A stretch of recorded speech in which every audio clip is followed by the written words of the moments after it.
Yo guys, what's up? Tony from Morosico here again, and no, we're not going to smash our KTM with a sledgehammer, but today, I'm going to be showing you the top 5 things that I hate about the KTM 790 Adventure S. So let's go! So, the first thing that I hate about this bike is what's actually in front of you, and that is the styling. Guys, hindi ko gusto yung itsura nitong bike na to. And I'll tell you why. Pag nakita niyo yung itsura nitong bike ngayon, with the money that we spent to make it look good, sa form na ganito, maganda siya. Pero if you take a bone stock na KTM 790, and you remove the lens cover, you remove the beak, you remove the lights, you remove the crash guard, you remove the pannier brackets, you remove the top box. Ang problem niya, it has all the curves in all the wrong places. Now, what do I mean by that? If you think of pretty motorcycles na adventure bikes in particular, you look at the Africa Twin, maganda. You look at the Versys 1000, the new one especially, looks very sharp, very stylish. The Ducati Multistrada, the XR 1000, those bikes kahit all stock, pag tinignan mo sila, napakaganda ng itsura. Pero this KTM, it looks very weird. Ano ang sabihin ko by that? Well, if you look at the bone stock na KTM 790 without itong mga nakakabit sa kanya, it will have a very small headlight. And napakalaki yung windshield niya. The windshield is very good for buffeting air, pero pag pinagsama mo yung maliit na headlight and that big windshield, para lang siya may malaking sombrero. 'Di ba? Tapos, pag tinignan mo sa likod niya, ang design kasi ni KTM is the gas tank is at the bottom. So, itong gitnang portion niya, parang walang laman, napakanipis. So, ito may tank bag pa tayo. Tatanggalin natin yung tank bag. And if tinignan mo siya, di ba?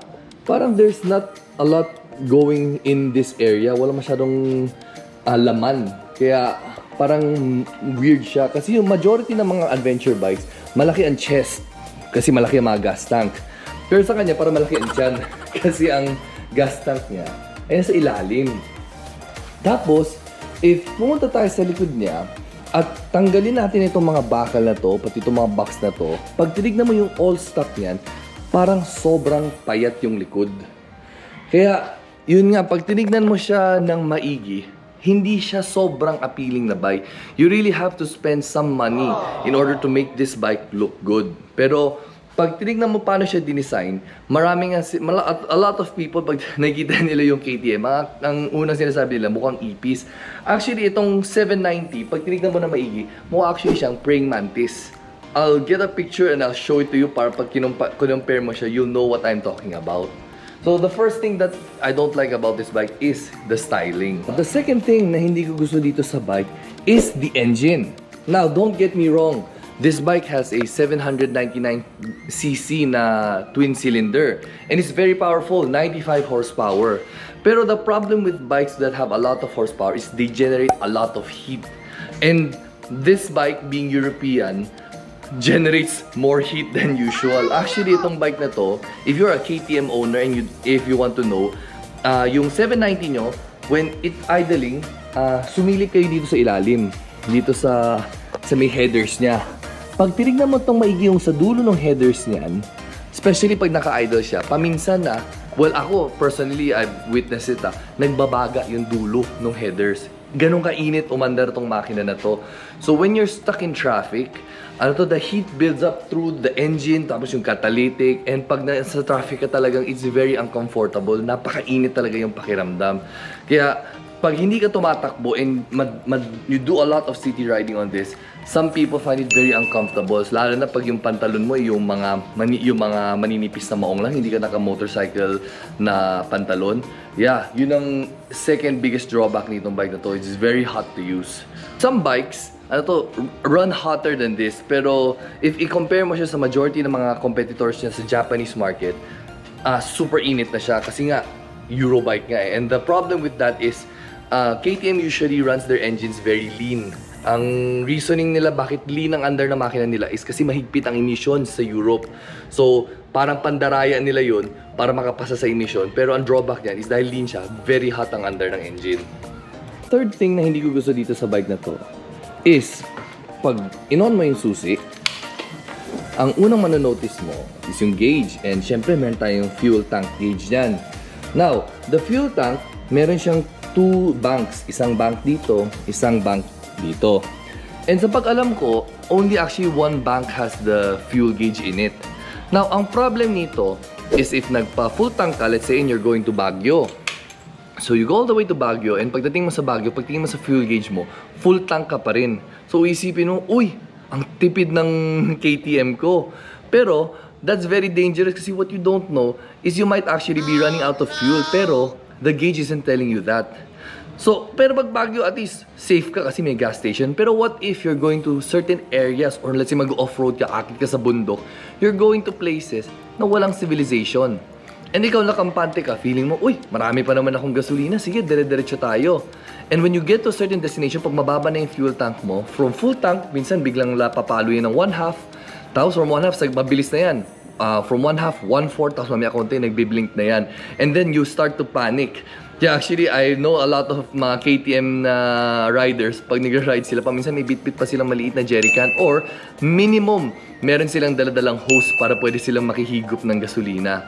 Kasi, if there's one thing that I learned about this fuel gauge na to, traitor yan. Hindi mapagkatiwalaan yan. Kasi, pag nasyado ka nagtiwala dyan, tapos bigla kang naabutan sa area na walang tao, tapos nag-low fuel ka, mabilis maubos yan. Pag naubos ka, magtutulak ka pa uwi. The 4th thing na hindi ko gusto about this bike has to do when you start the engine. Let me show you. Ang tawag ko dito yung 3-click start niya. What do I mean by that? When you turn on the key, isa-start mo siya, diba? So, sa KTM, ang starter niya, you don't hold it, you just click it and it'll start by itself. So, ang problema nitong starter na to is when you start it sa morning, pag unang andar mo, well, and I know a lot of KTM owners, almost actually everybody, all KTM 790 owners experience it. Pag nag-start ka nito, sa unang click niya, aandar, mamamatay. Sa start mo ulit, aandar, mamamatay. And then sa pangatlong start mo, tsaka siya actually aandar ng tuloy-tuloy. Now, I've actually asked KTM anong problema to. And ang sabi nila, this is a problem with the injectors daw nila na madalas daw nagbabara or nagiging madumi. And tinanong ko sa kanila, is there a way to fix it? Sabi niya, actually, there's only a temporary solution. Which is what they do is they remove it, they clean it. Pag salpak nila, pag andar, okay na yan, 1 click. Pero over time, pag nag-build ulit ng carbon na yan, babalik at babalik daw yung sakit na yan. It's something that KTM has never been able to address. So, it's a big irritation, especially for a bike this expensive na nag-hard starting pag umaga. So, yun lang ang tinanong ko sa kanila.